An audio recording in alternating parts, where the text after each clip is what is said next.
The switch was ready. The room was silent. And the boy standing there was only 14 years old. In a cold prison chamber in South Carolina, 1944, a guard whispered a final command. The chair waited. The witnesses looked away. And as the power was about to flow, one question hung in the air like a scream no one dared to make. What if this child was innocent? The lights flickered, and then everything went dark. Weeks earlier, in a small town called Alcolu, South Carolina, life moved slowly. Dirt roads, wooden houses, long days under the sun. The town was split in two by an invisible line. Black families on one side, white families on the other. People knew their place, and stepping out of it could cost you everything. George Stinney Jr. lived on the black side of town. He was small for his age, thin arms, quiet voice, always polite. He loved school.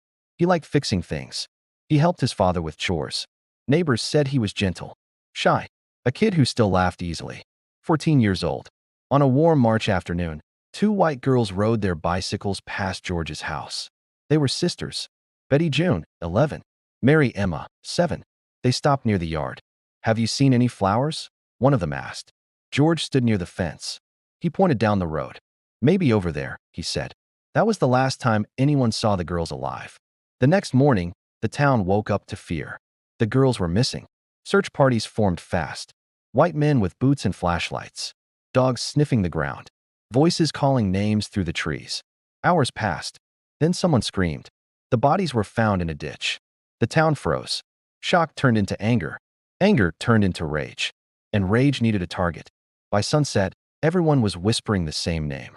George Stinney Jr. Police arrived at George's home that same day. They did not bring a warrant. They did not ask gentle questions. They took him away. George was 14 years old. He did not understand what was happening. He did not get to say goodbye to his parents. He did not know where they were taking him. He only knew the faces around him were hard, cold, certain. The jail cell was small and dark. George sat alone. No lawyer. No parents. Just questions. The officers said he confessed. They said he admitted everything. But there was no written confession. No recording. No witness. Just their word. George's parents were never allowed to see him. Not once. The sheriff told them it was for his own safety. Outside the jail, crowds gathered. Angry voices. Threats. The sound of hatred was loud. George was moved to another town. For his safety, they said. The trial came fast. Too fast. It lasted less than one day. The courtroom was packed. All white faces. 12 white men on the jury. White judge. White lawyers. George sat alone with a public defender who had only met him minutes before. No witnesses spoke for George. No evidence was shown. No fingerprints. No blood. No murder weapon. The prosecutor spoke loudly. With confidence. He told a story of guilt. He pointed at the boy. The defense barely spoke. George did not testify. He was too small to see over the desk. Someone brought him a Bible to sit on so the jury could see his face. 14 years old. The jury left the room. They came back in 10 minutes. The verdict was guilty. The sentence was death. People gasped. Some nodded. George did not cry. He looked confused. The judge spoke the words slowly, as if they carried no weight. Death by electrocution. George was taken away. Days passed. Then weeks. George waited on death row. He wrote letters to his parents. "I did not do it," he wrote. "I am scared." His father tried to save him. He begged lawyers. He begged churches. He begged anyone who would listen. No one did. The electric chair had been built for adults. George was too small. Prison guards had to place books under him so he would fit. The date was set. June 16, 1944. The youngest person ever executed in America. But years later, long after the chair was silent, long after the town moved on, someone opened an old file. And what they found inside would change everything. Because hidden in the shadows of this case was a truth no one had wanted to see. And it was about to come out. The chair went quiet. The witnesses stood up. And the world moved on. But the truth did not die with George Stinney Jr. It waited. For decades. Years passed. Alcolu stayed small. The dirt roads stayed dusty. The houses aged. People stopped saying George's name out loud. In town, the case became a warning story. A story told in whispers. A story parents used to scare their children into obeying the rules. "Stay in your place," they said. George's family left Alcolu soon after the execution. They had no choice. Threats followed them. Doors closed. Jobs disappeared. His parents carried the weight of shame and grief everywhere they went. George's mother never believed he was guilty. Not for 1 second. She remembered the boy who helped neighbors. The boy who cried when animals were hurt. The boy who came home every day and said yes ma'am and no sir. 14 years old.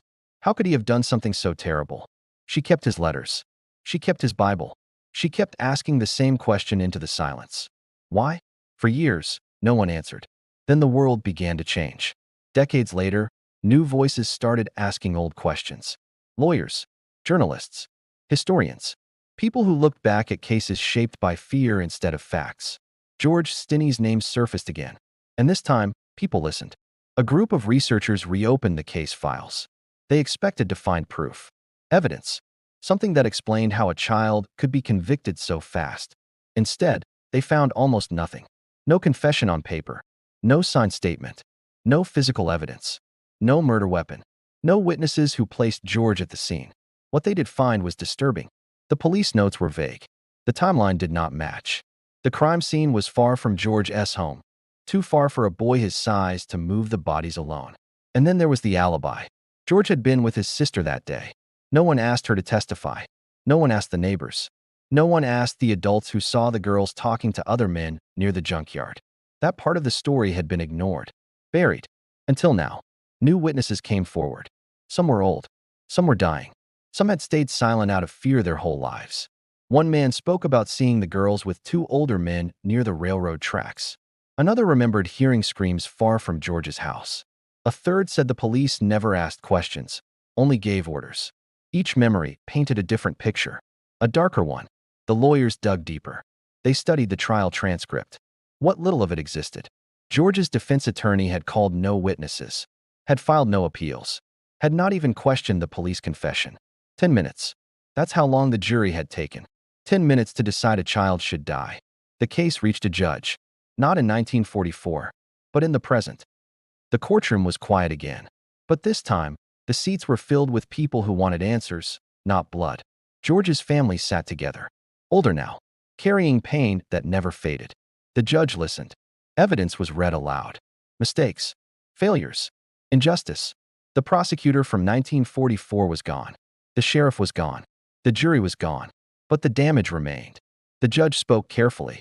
He said the trial had been deeply flawed. He said George had not received a fair defense.